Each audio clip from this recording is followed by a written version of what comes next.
In Sudan, as you all, I think, are aware, local memory of external interventions tends to be very strong.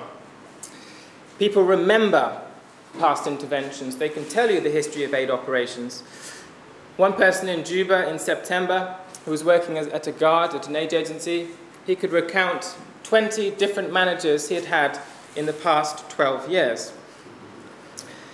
Some people you talk to even remember the British presence, and they say, this NGO is doing something similar. District Commissioner tried before. However, by contrast, international agencies commonly lack an informed sense of institutional history of their previous interventions, and I would suggest this can pose problems to their operations.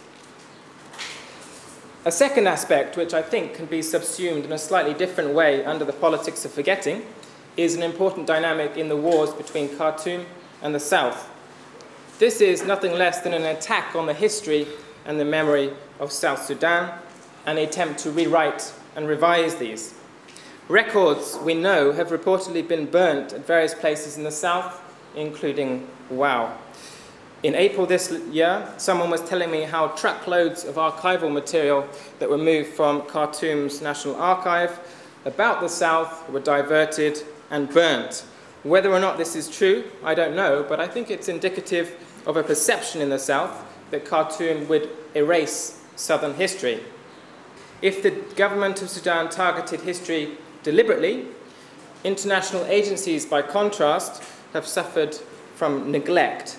Their few surviving archival sources are generally in poor condition, with a notable exception of Norwegian church aid in Juba.